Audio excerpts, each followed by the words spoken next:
Well, good evening, everyone, and welcome. Thank you very much for joining us tonight for the program Strategies for Combating Political Misinformation, the 2024 elections. If you were with us in December of 2023 when we hosted the first panel on this topic, you can probably guess that we're back both by popular demand and as well as the urgency that's posed by the upcoming elections to continue to shine a bright light on this issue. My name is Christine Billmeyer. I'm Professor of Professional Practice and Director of the Master's in Strategic Communication program in Columbia School of Professional Studies. And tonight's panel is a collaboration between this program and the Master's in Political Analytics.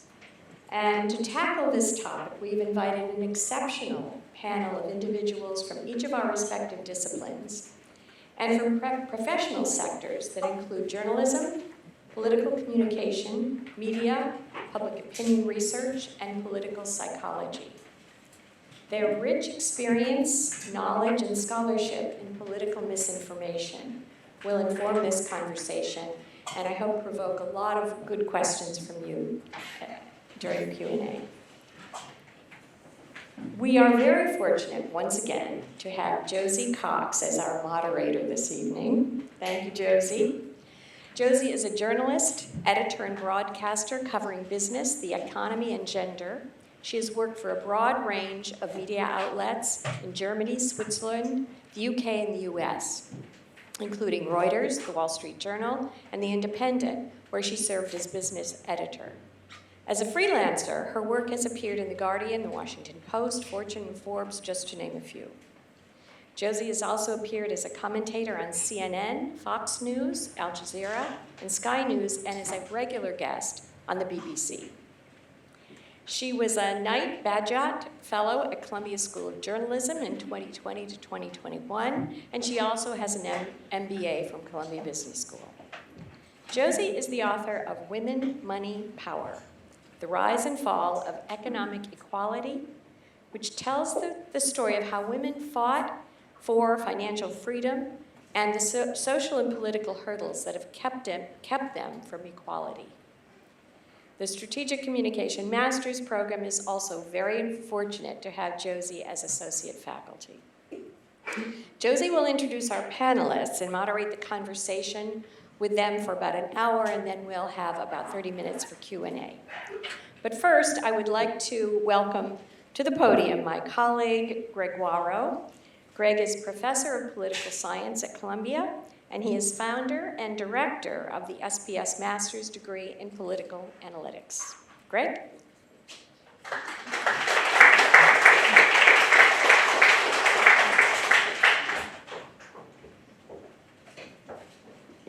Thank you, Christine. I just want to express my gratitude to Christine and Strategic Communications for partnering with Political Analytics in the panel tonight.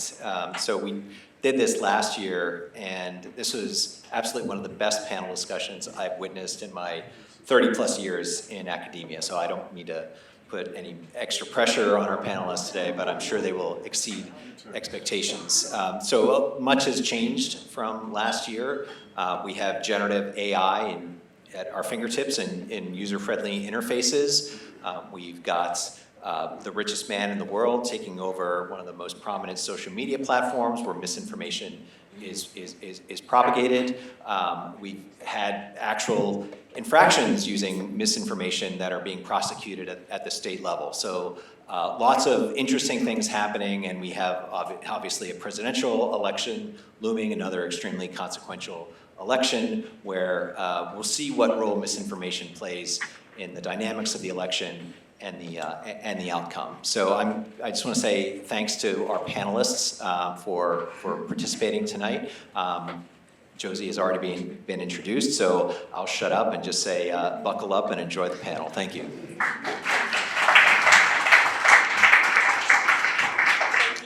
So much, Dr. Billmeyer and Dr. Warrow, for that introduction. That was phenomenal. And good evening from me as well.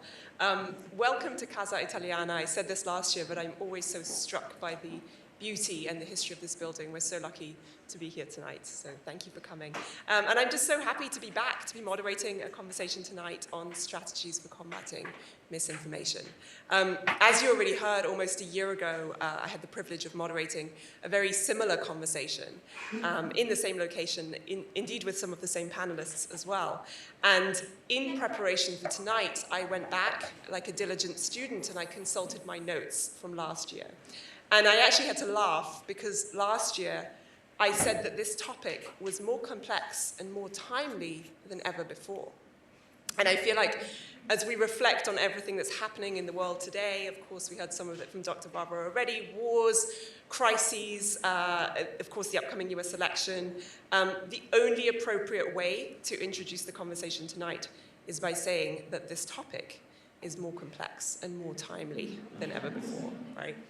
But thankfully, to make sense of all that complexity, I am, as mentioned, joined by an extremely illustrious panel of guests tonight, experts who come to this discussion with immense knowledge, skill, experience, and also different perspectives, which will help us illuminate this highly important and complex topic. So without further ado, by means of introduction, to my far left, we have Tamar Mitz joining us tonight. She's an assistant professor of International and Public Affairs and a member of the Data Science Institute, the Saltzman Institute of War and Peace Studies, and the Political Science Department at Columbia University. Her research addresses emerging challenges at the intersection of technology and conflict. Tamar holds an MA, an MPhil, and PhD in political sciences from Columbia University and a BA in politics from NYU here in New York. And of special note, Tamar also has a book coming out in March next year, and the title of that book is Safe Havens for Hate, The Challenge of Moderating Online Extremism, which of course you should all go away and pre-order tonight.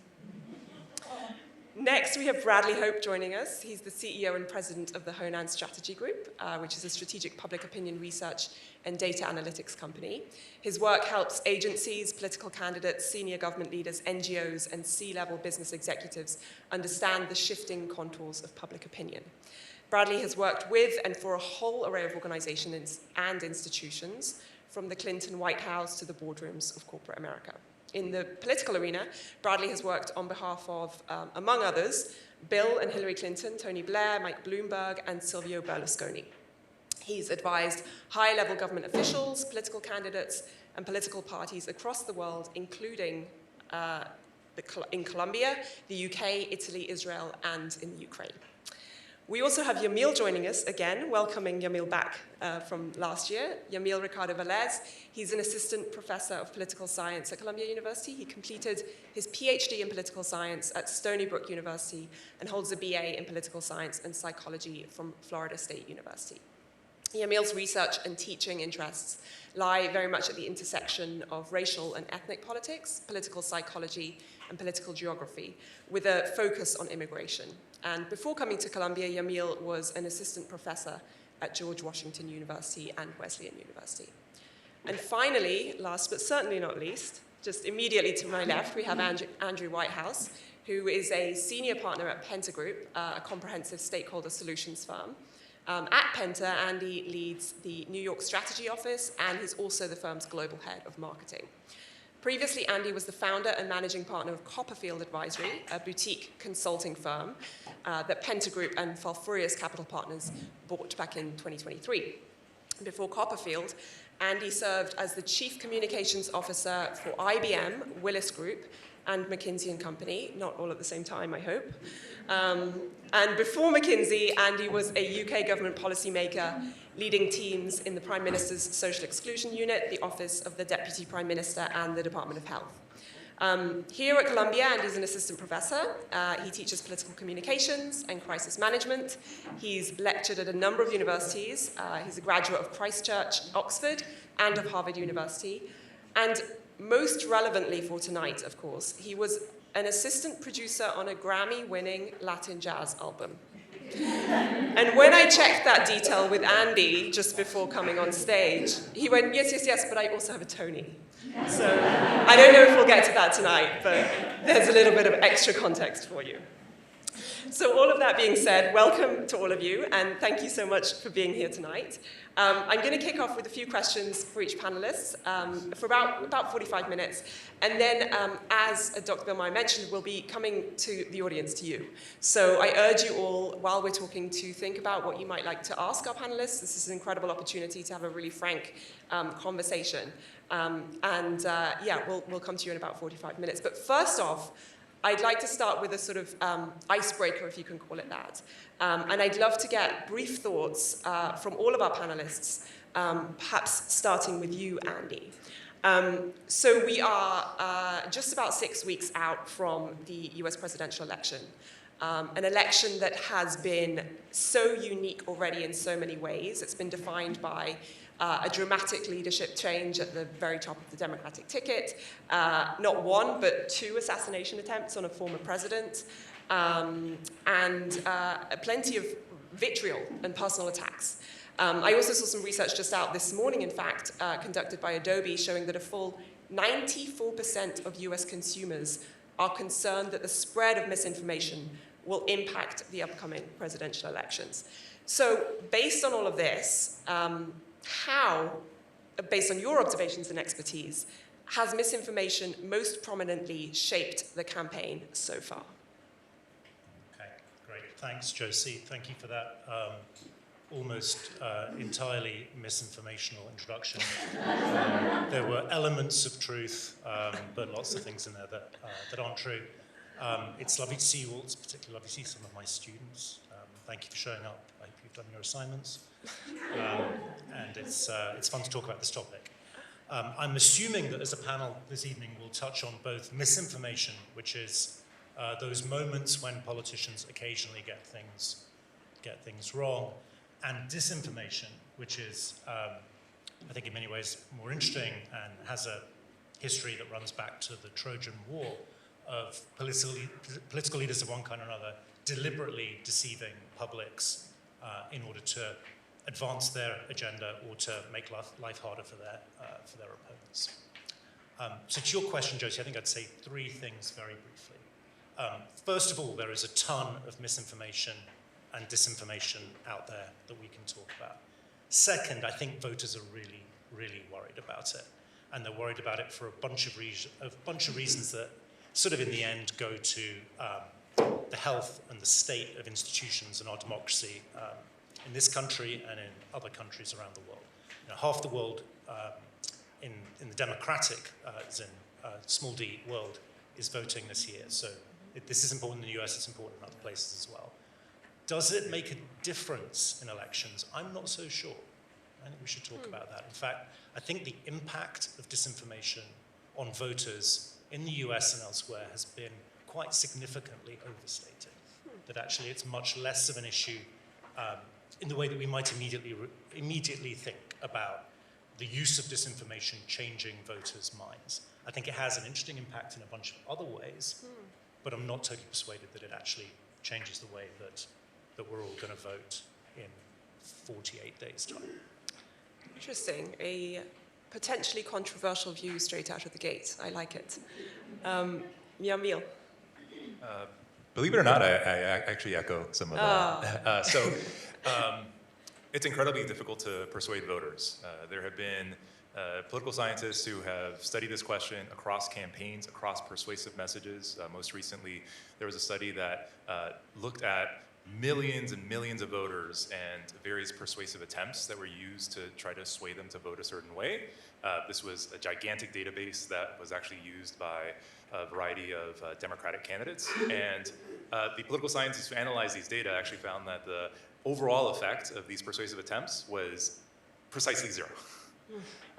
And so on average, my sense is that misinformation tends to have fairly weak effects on behavior. Instead, what it helps to do is provide, in some ways, additional support for people's already kind of pre-existing convictions. So it's not changing minds, but it's probably a kind of additional tool in the arsenal once people have already developed a position.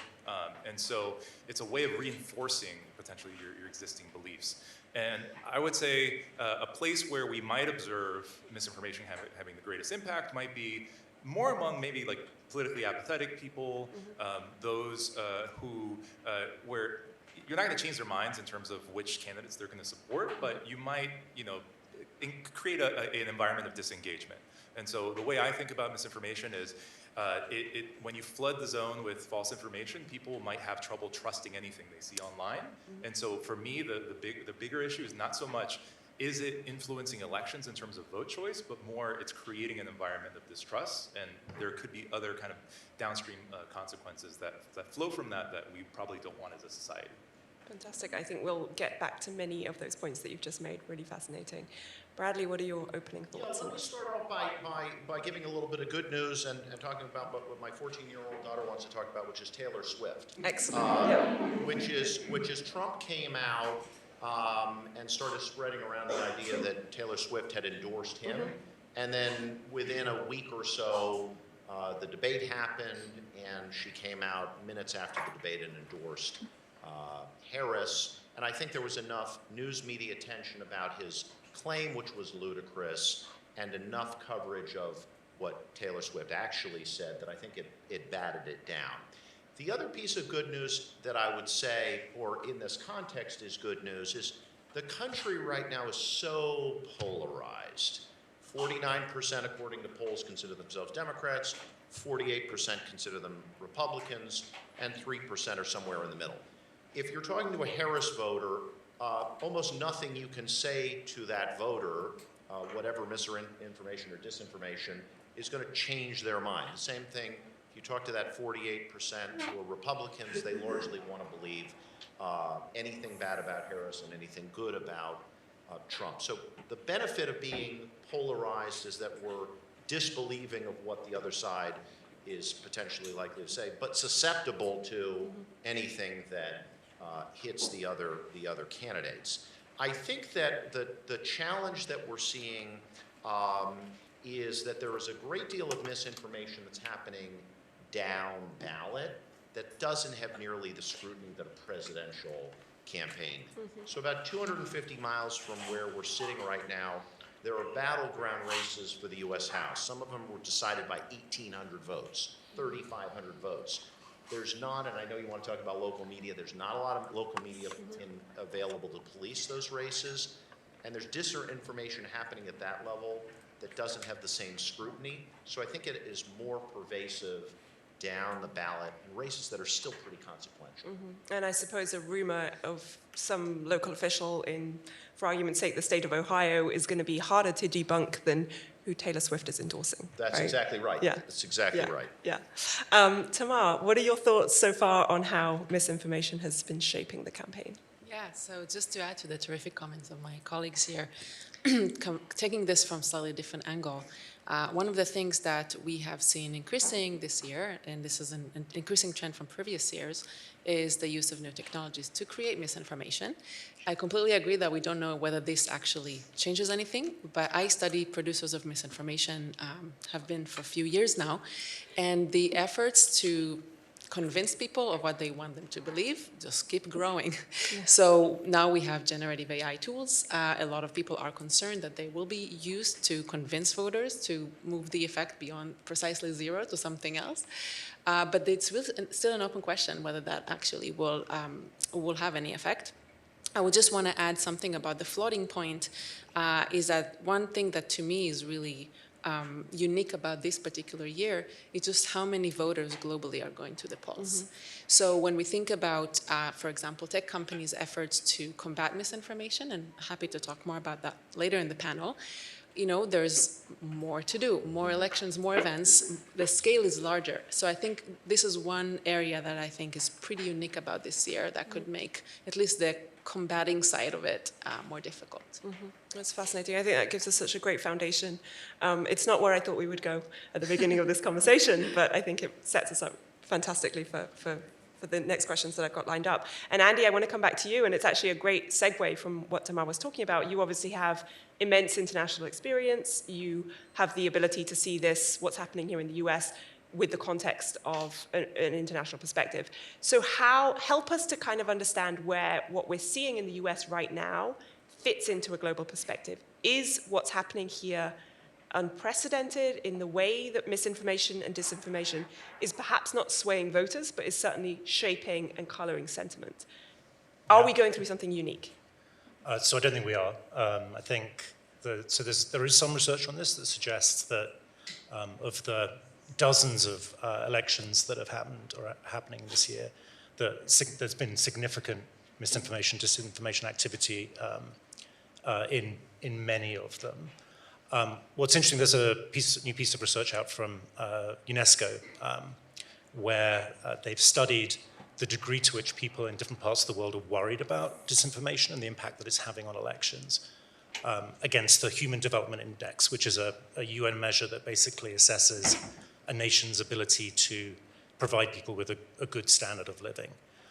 What's interesting about this research is that it shows that in what you might describe as poorer countries, so those in the middle of the Human Development Index and those in the bottom part of it, are more worried about disinformation and misinformation in their elections than, say, people who live in countries that are fortunate enough to be at the higher end of that index. And interestingly, they also, in this same piece of work, asked voters to assess themselves how effective they think they would be in spotting disinformation versus the average person. And the gap is much bigger, as it turns out, in wealthier countries between people assess themselves far higher in the US and the UK, for example, in their ability to spot disinformation over their view of the average person. Anyway, all in the round, what is it that we see? People are really worried about misinformation, disinformation.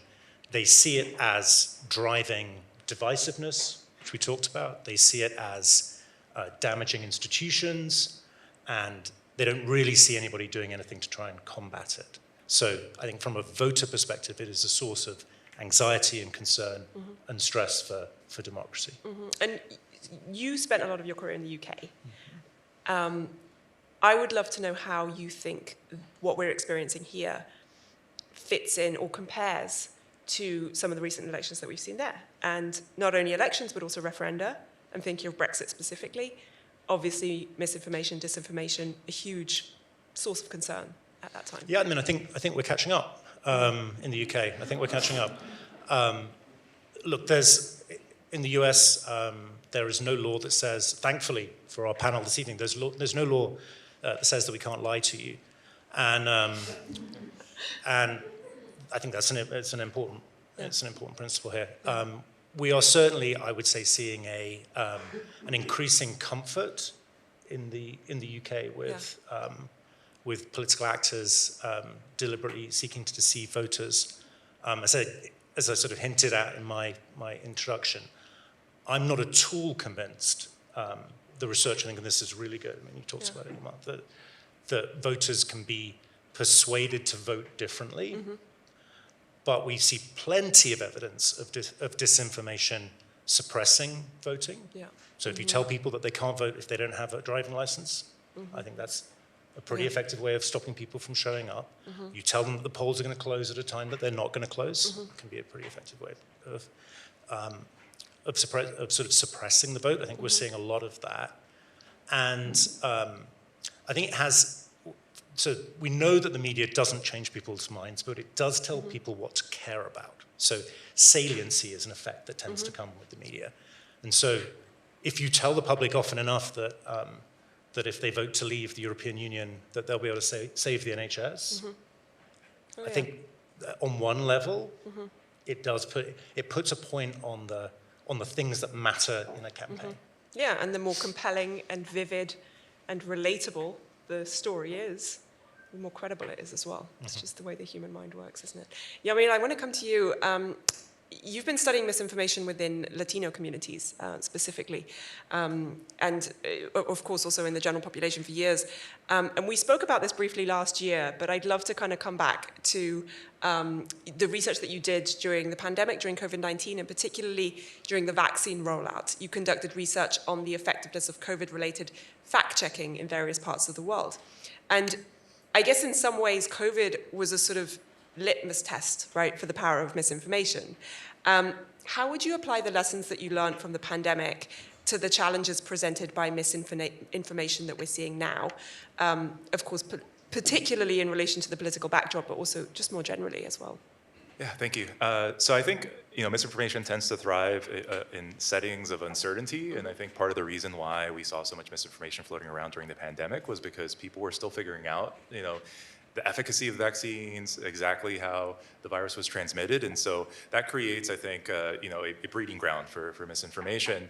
And so COVID, I think, provides a useful test case for us to think about what happens when people are flooded with false information online. And the work that I did on fact checking during that time, which some of it focused on Latino communities, I was curious about whether this institution of fact checking, which we really only start seeing in Spanish language outlets starting around the 2016, whether this format actually had an effect within Latino community, which had been kind of highlighted as being a community that was at risk for misinformation, and whether it worked more broadly. So was fact-checking actually something that could help people, or did it create these instances of what's called backfire? So there was this famous study by Brendan Nyhan and Jason Reifler in 2010 that suggested that if you corrected people on in terms of misinformation, that people who had pre-existing convictions that aligned with the misinformation would actually backfire. So you would make the problem worse. So this was something that actually had ripple effects across, I think many news organizations that were afraid to fact check because you could see this backfire effect. So we were going into an environment where we were a little worried. We weren't sure exactly how fact checking was going to operate. And what we saw again and again, and I was a skeptic when we ran the first study, was that these factual corrections actually generally moved people toward greater accuracy. So if they believed, for instance, that a person had died because of the mRNA vaccine, let's say immediately, there was a claim that was floating around online, that fact check actually moved them, regardless of their vaccine skepticism, their ideology, their partisanship, and that was striking to me. We ended up fact checking, over 15 claims across all of these studies, both in the Latino community and in India, Brazil, France, Indonesia, just across a variety of settings. And we found that fact checks worked, actually. They moved people toward greater accuracy. Now, one limit of that was that these effects were narrow. They affected beliefs. So if, for instance, there was a false claim about, let's say, Pfizer being connected to a particular billionaire or something like that, and we fact-checked that, people did move toward greater accuracy on that front. But nothing about vaccine attitudes or intent to vaccinate moved. So behaviors didn't see much movement, but beliefs did. I would say, in light of that, right, you're in an environment where there's a lot of false information, there's a lot of uncertainty, similar to an election environment. I think fact checks, as an intervention, are a helpful intervention in that they're pushing people toward greater accuracy. But similar to, I think, the discussion we've had about misinformation, I'm doubtful that it has these large downstream consequences on how people vote and whether they vote. Instead, what I think it creates a healthier information environment, but it's not so much a panacea for whatever the ills of misinformation might be. And how do you feel about the extent of fact-checking right now? And I'm just reflecting on, many of us saw the debate last week, many of us saw the debate last month, or whenever it was, the previous debate. Some fact-checking going on there, sure. Attempts at fact-checking, yes, perhaps. But a lot of those facts that were ostensibly not facts went unchecked. Yeah, I think that's one of the challenges that the fact checkers are facing is they don't want the appearance of bias. Right. And so, they withdraw. But some of this work suggests that they nonetheless should still fact check. And there's work that was published recently looking at fact-checking disclaimers and whether people were skeptical of fact checks moved, and they still move. So that's a striking thing. Even if people are it's still skeptical of fact-checking as an enterprise, they nonetheless might still move in the direction of, because you are providing people with some information about veracity. Okay. Bradley, Can I jump go in on for it. fact Please checking? do, yeah. Because I think what I'm worried about is, and I'll give you an example, there is one of what I would call the swingiest counties in Bellwether County, if you will, in the country is called Erie County in Pennsylvania, northwest Pennsylvania. And there's a concentration of voters in a place called Mill Creek Township. And there's a large portion of non-white voters, many of whom are Spanish dominant. I could imagine in an election last cycle that was decided by Biden's margin was 45,000 and change, somebody getting on various social media sites in Spanish in Mill Creek Township at 5 o'clock or 6 p.m. on election day and start saying there are FBI agents that are down checking driver's license, passport, there are bomb threats, there's a fire. You could imagine where there's not a mechanism to fact check or verify that that information is going out, that you could lower the number of people who are fearful. There's been a shooting, there's a police investigation going on, and that actually in these elections with very, very tight margins could be decisive where there's not the time or the mechanism to fact check this. Nobody's focused on Mill Creek Township in a rural county in Pennsylvania. And I think, again, the saliency of some of those stories is ultimately what's going to sway someone or move someone, as you say, right? Maybe we can't change who they're going to vote for, but we might be able to give them pause about whether they'll come out at all to cast a ballot. Yeah. And again, I think we should acknowledge that it's not necessarily conscious all the time, right? This plays massively, significantly into unconscious bias and unconscious thinking as well. So, Tamara, I want to bring you into the conversation because we have now been talking for maybe 20 minutes, and we haven't yet really honed in on the producers of misinformation in a meaningful way, and that is very much your field of expertise.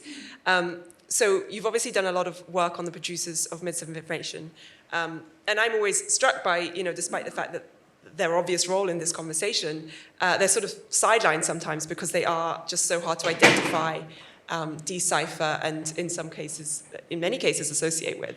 And so, tell us a little bit about that work, particularly around non-state actors. I know you've done a ton of fascinating research in that department. How are they propagating these influence efforts, and how are these efforts evolving?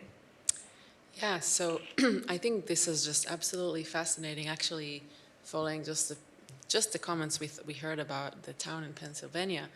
I just this morning refreshed my memory on the DOJ's indictment of, I think it was like 32 Russian assets targeting US voters in this election.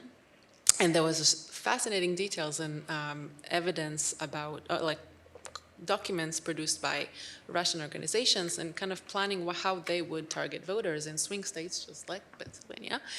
And the extent of data collection on who are these voters, where are they located, what social media platforms do they use, what are the kind of issues that they care about, and also the planning was so detailed that went in as much as to say how many accounts should be disseminating content, how many times a day, in which area of the United States, particularly in swing states. So thinking about that from kind of the producer side, we are all studying this domain of mis and disinformation in multiple angles, and oftentimes we would refer to the voters and how they would be influenced. Well, the producers think exactly the same way. They just think, how can they make the messages that they create the most effective, and how can they reach the audience that they want to reach, given the goal that they maximize. So a big part of my research, looking into now much more focus on state actors, but previously also non-state actors, is to start with what are they maximizing? Like, what's their goal? What do they want? So in the case of the recent Russian effort, that probably part of it is still ongoing, but the assets that were removed have been removed. The two main goals that we can kind of simplify, there were more, but one of them is to make sure that voters kind of vote for a particular candidate that they believe is more pro-Russia. And the second is to increase opposition in the US for supporting Ukraine in the war. And so given that these are the two goals, the kind of pieces of content and websites to be created and YouTube channels, there's like a whole world, is aiming to achieve that goal. Now, what's really interesting in my mind is to think about the theory of change or how they believe their effort would actually induce effects. And I completely agree with my colleagues. We don't have good evidence on this. We really don't. And actually, one of the things I'm starting this year is to look more directly into the effective influence operations. Do they actually move the needle anywhere? We don't know. And I think that this is massively important because we clearly know that efforts to influence are massive and growing, and the tactics that are used are becoming increasingly creative. So I think there's some sort of mismatch between the amount of effort we're seeing to influence voters to, evidence that we have, if any, about their actual effects. That's super interesting, and I'm listening to you speak against the backdrop of what Andy and Yomil were just saying about the extent to which, in many cases, misinformation and disinformation does not actually change someone's opinion on a particular candidate or issue. I'm curious, you said that you research both state actors and non-state actors. Is there, to your mind, a distinct difference between the effectiveness of state campaigns and non-state campaigns? Yeah, so I think context matters a lot. Yeah. So a lot of the research I've done on non-state actors looks at militant groups and hate groups that are operating in context of conflicts or even war zones.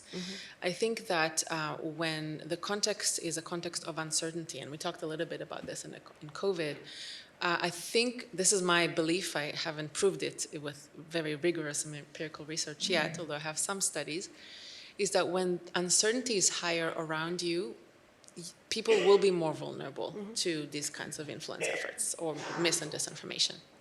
And I think that one of the big questions, in the context of voting in elections like the United States is how much, uncertainty we have. What do voters do not know or know?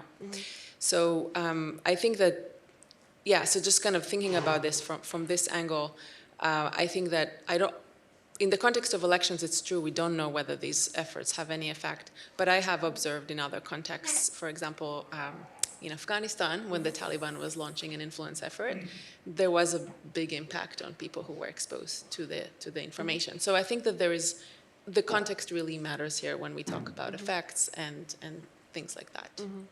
Andy, I'm going to come back to you. We've talked a lot about how uncertainty and chaos can provide fertile ground for the spread of dis and misinformation. The other thing that can do that is polarization, right? And I'd love you to just talk us a little bit through that, how polarization contributes to making individuals more susceptible. Yeah, I think that's a great question. It's not a surprising statement to say that we clearly live in extremely polarized times, and I think particularly the fragmentation of the media landscape in that context where, you and I watch and read the media that speaks to our beliefs, sort of has the effect of reinforcing what it is that I think we see actually a lot around misinformation, disinformation, which is that voters tend to heavily discount things they see that don't line up with their worldview and embrace conspiracies, fake news and the like that are supportive of the way that they look at the world.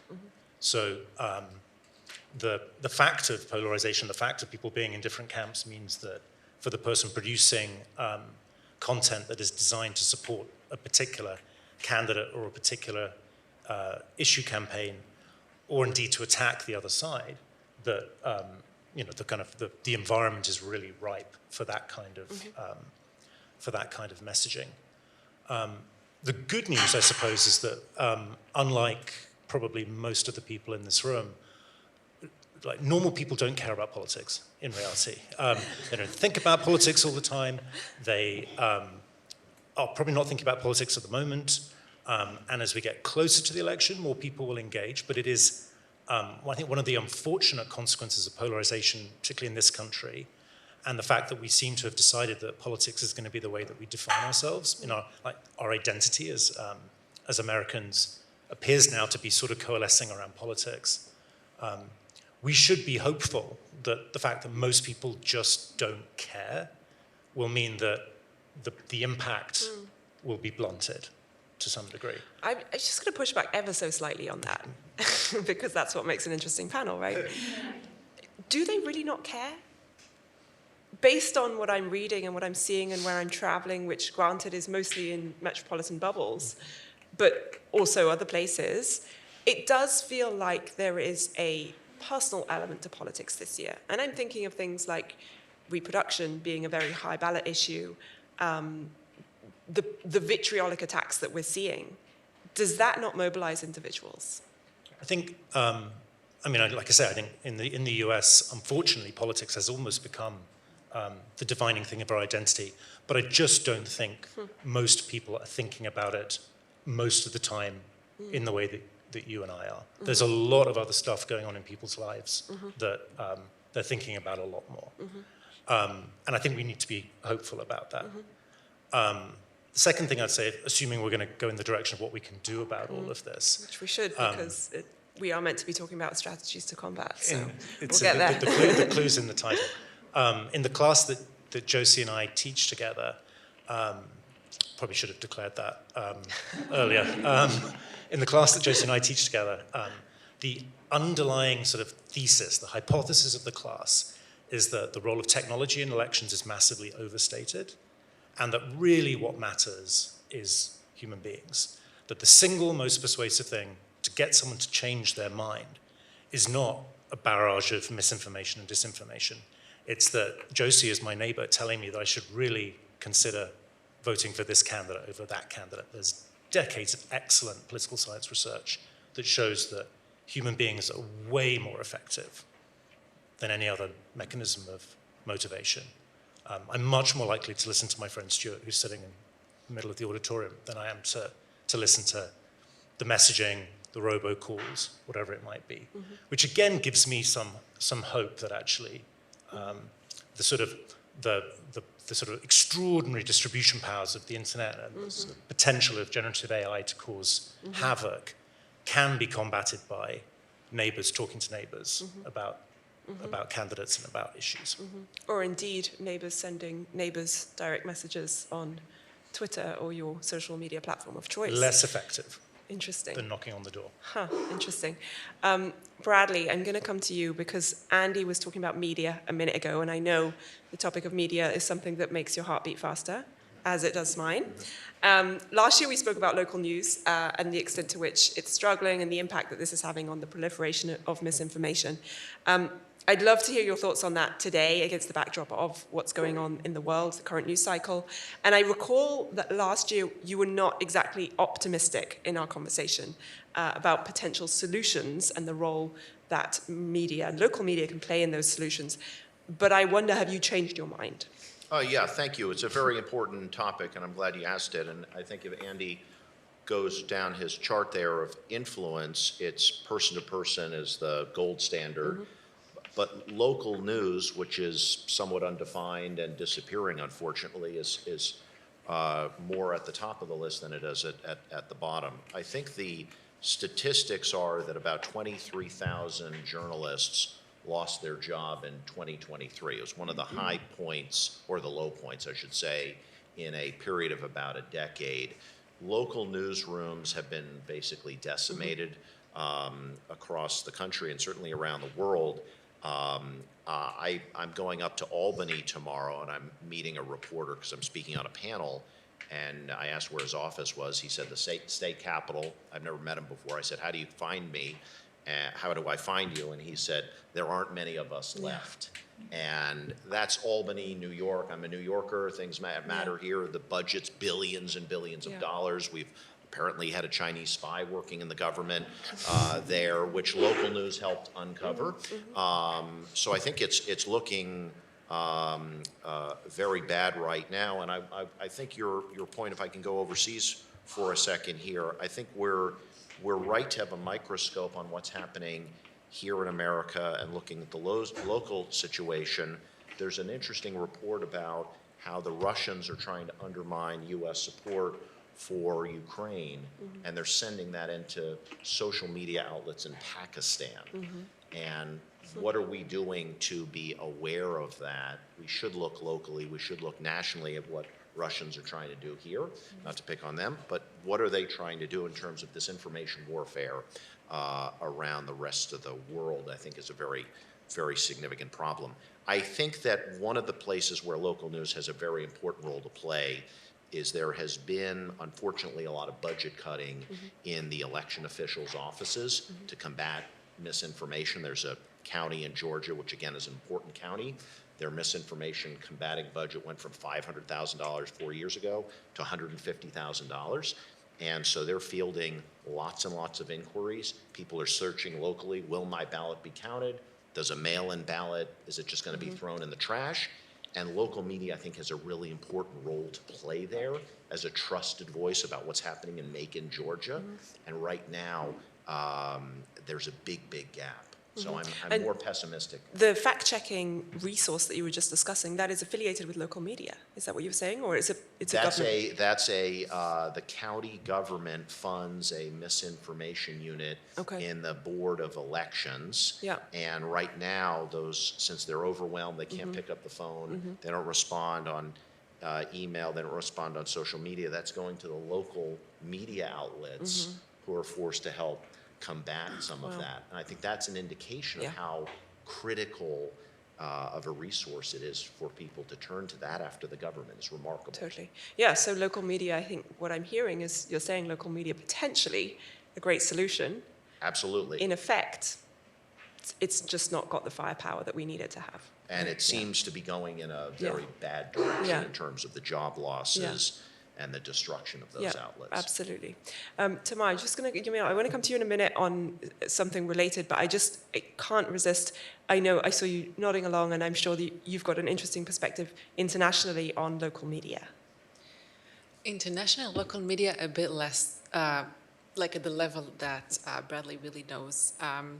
But I think that the issues that we are seeing here are present elsewhere, definitely.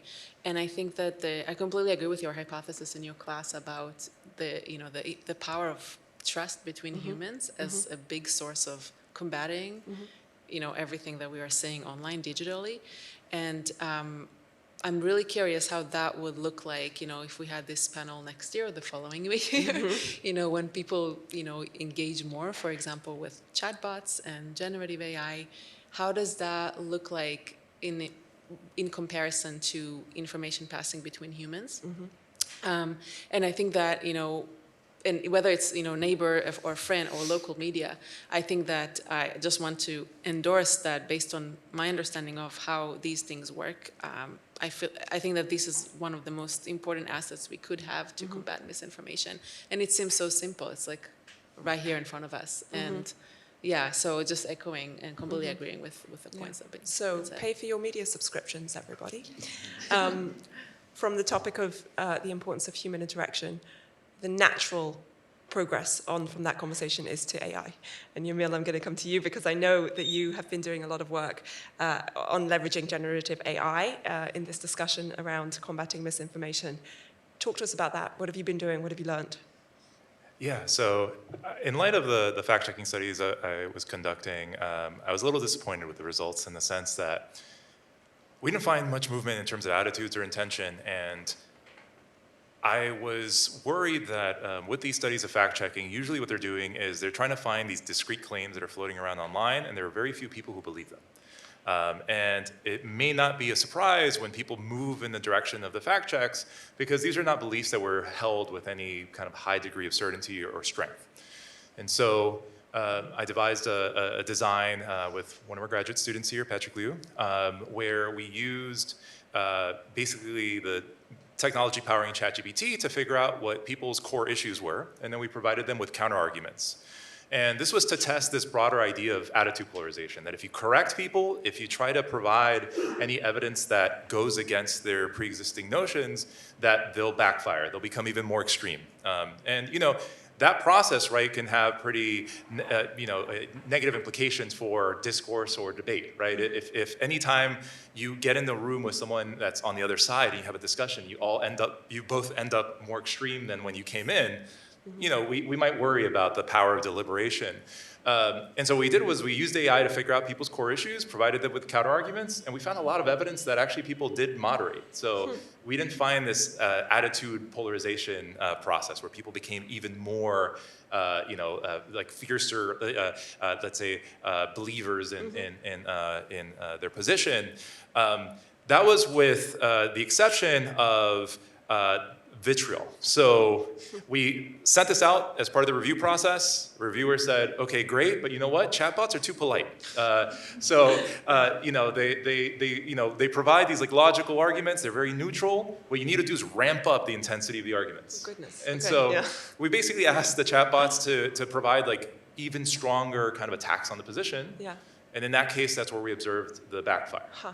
Interesting. Now, our take is that basically the reason why some of the work I had done and others like Tom Wood and Ethan Porter, Alex Kopic had done suggested that there was moderation was because people were exposed to these anodyne pieces of information like fact checks or news reports.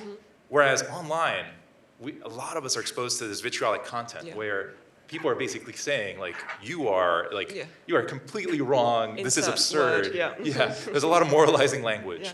And so that's, we see that as contributing to this broader discussion. And it's something that I don't think would have unearthed were it not for using AI in this kind of social scientific way. That is one kind of bucket of AI that has informed my work. I would say another one is Twitter API or X API, very difficult to access now.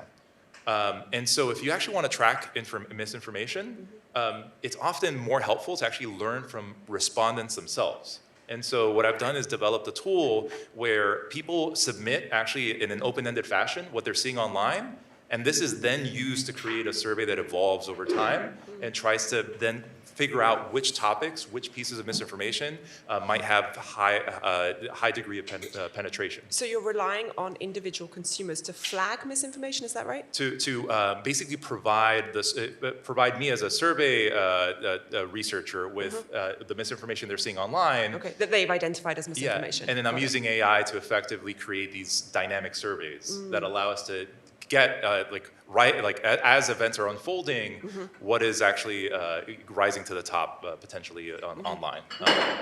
If you had to vote, Gen AI more of a risk or more of an opportunity for the dissemination of misinformation and disinformation? It lowers the costs. I think it has created a situation where we might have an oversupply of misinformation. Thankfully, these tools, if I think provided with the right instructions, which I think that's a big caveat, but can have the power to, I think, undo some of the misinformation that is floating around online.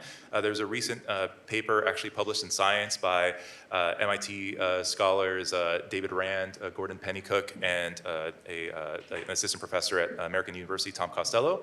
They're using bots to actually counter conspiracy theories. And they actually found evidence, pretty significant evidence, that when interacting with a bot that confronts people on the conspiracy theory, there's a drop in belief, and it persists across months. So this is not just something that happens temporarily in the context of a survey, but has long-lasting effects. So we could imagine the fact-checking bots are going to be unleashed potentially in the future, and I'm curious how that all shakes out. And do people know that they're bots? They do, actually. They do? Yeah, so they're directly engaging, with they say you'll have an interaction with a bot. Yeah. Tamar, I'm going to come back to you because you look like you want to say something, but also I'm curious, if I asked you the same question, more of a risk or more of an opportunity, what would you say? Yeah, so this is like such a great summary of your research and the Science paper that just came out. So I think a big question for me is how can we ensure that these new tools are doing the right thing? And I think that goes back to content moderation, which is the topic of my forthcoming book. No pressure, but if you're interested, right?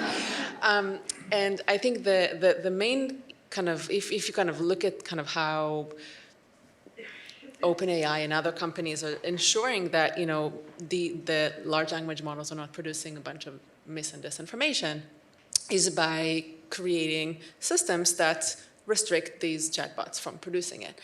And I think that the ability of our society to use these tools to the benefit, just like Emil was just describing, definitely hinges on companies doing the right thing. And I think that this goes to a completely different domain of discussion on how can we ensure that companies do the right thing. Yeah. And I think that this goes to questions around who should regulate speech. What is the role of government? What is the role of industry?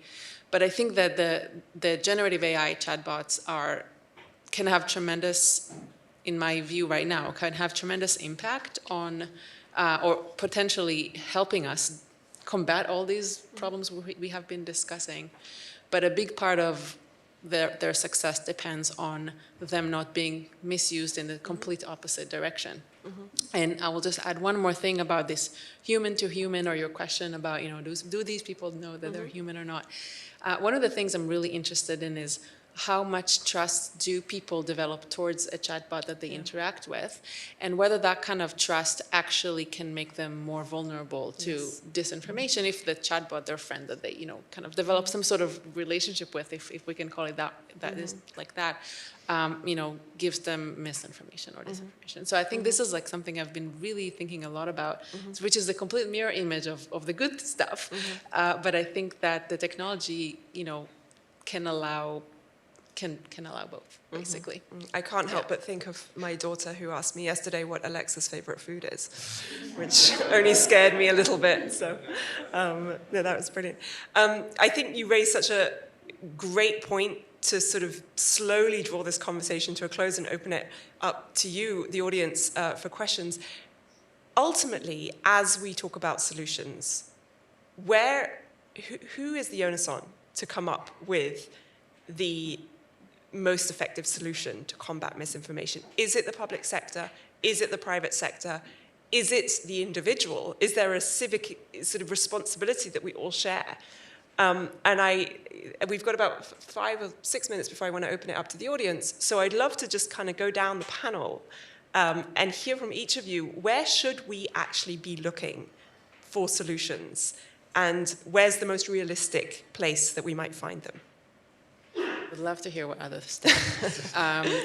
I will just maybe follow the path I just started taking, which is I think that tech companies have a big role. I don't think they are the most effective, but I think that without safeguards that we put on combating these kinds of campaigns, the world will look worse. So we are now talking about how much misinformation people are saying in our reporting. This is the outcome of, a lot of efforts to take down things that before people actually see them, that companies are being engaged in. So I think that I would say that I would not take the responsibility of, the tech side in, making sure that consumers of information are consuming the right kind of information. But I'll stop there. I can talk really much more about that. I'm curious to hear what others think. I think this is a globally menacing problem, and we need a global framework which we don't have right now, and that's sorely needed. The CEO of OpenAI went to Washington over the summer, and he said something no tech executive ever said. He said, "Regulate me." We know this stuff is pervasive and potentially dangerous if it gets into the right hands, and I think it's important for Congress to react. There's a nonpartisan election official in Georgia who has effectively a Google alert on steroids. It's called Realistically, and it helps them monitor people putting out misinformation about the county elections or presidential elections happening at the county election. So when people put out information about the election day being wrong, the poll openings being different than what they are able to go and combat it. They've been criticized by the Republicans as spying on voters, trying to manipulate people. So we have to have a common bipartisan framework that we don't have right now, because this, like other issues, is becoming politically polarized, which is allowing us or preventing us from making progress here. But I think companies need to do more. A lot of them are stepping back. One example is Substack. They did some research there that shows you can pretty freely use neo-Nazi symbols, neo-Nazi language without any restrictions. And so there's got to be, if industry's not going to move, there has to be government intervention, ideally at a global level. Yeah, and crucially, global level, right? Because, regulation is all fine and well if you're doing it at a federal level, but is that ultimately, it's like trying to put out a fire with a raindrop, isn't it? Yeah. Yamil. I think given how much of this information ends up on these social media platforms, I do think tech companies should have a responsibility in addressing the issue. Now, what they end up doing, I think, should be based on the best available work. And there's been a lot of research on these interesting interventions that, yeah, sure, help on the margins, but I think should be rolled out more broadly. Things like accuracy nudges, where basically before people encounter information online, they're asked to pause and think about the accuracy when gauging what they're seeing. There's this. I just taught a class on motivated reasoning today, and we talked about Nextdoor, that they used AI to basically try to guide conversations in a more productive fashion. So there's some researchers who've been playing around with auto completions that are more civil. So when people might be, let's say, inclined to write something very negative about their neighbor, they get an autocomplete that says, "Hey, we might disagree." That prompts people to move in a more civil direction. Yeah. But I think that those kinds of interventions should be tested, and I think should be rolled out. And a lot of that responsibility falls on the tech companies. And of course, they haven't been tested in a representative way yet. But what's your gut instinct? Do you think that would actually move the needle? My instinct is, a very simple example is that if I'm on Twitter and I see an article that I haven't read on the platform, but I've read previously, I want to retweet it, I get the little prompt that says, "Don't you want to read this before you retweet it?" And I was like, "Oh, go away." A bot telling me what to do. So do you think people will generally actually respond to nudges like that? So the evidence suggests it certainly helps. Helps on the margins when you're introducing a cost, introducing friction. Yeah. Decreases the likelihood of that kind of behavior. And going back to this example of the civil language, if you're about to write something nasty, you have to think about it. You have to figure out how you're going to word it. And if you have an auto completion that just says, "Hey, I saw that you left the rake on your front yard. Can you please pick it up next time?" In a nice way. Much appreciated. Yeah, exactly. People might be inclined to do that because you're on your phone. You don't want to spend too much time thinking about this nasty response you're going to write. I think people, would generally, would like that option. Okay. Yeah. So another vote for tech companies as being the main drivers of solutions. Andy. So I agree with my colleagues. I think, I suppose I would say this, wouldn't I, that for me, education and politics, the more politically literate we are, for me, it's all on the side of people's willingness to believe what they're seeing. I think the platforms are important, but I want to also focus on the degree to which we are encouraging political conversation. We are modeling agreeable disagreement. The most popular podcast in the UK is, I highly recommend it. I think The Rest is Politics. It's guys who actually worked with in the Blair administration, who was our director of communications, and a man called Rory Stewart from the right. And the model of the podcast is they talk about politics, but they do so in a manner in which they can agree disagreeably. And I think the more that we see that in public life, the better. I think the other thing I would argue for is really local politics, is people having conversations with their neighbors about these issues. It's hard in the context of a very polarized society, but the more that we get accustomed to talking these things through and being willing to embrace the discomfort that might come with that, I think the better place we will be as a society to resist the worst of this stuff. And how important are tech companies? I mean, I think they are really important. Yeah.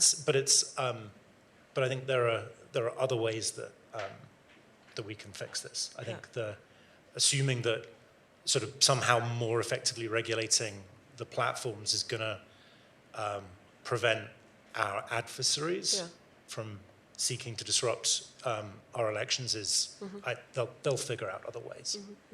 I was going to finish there, but I can't help come back to Bradley one last time, because I remember last year we talked quite extensively about media literacy as a potential solution.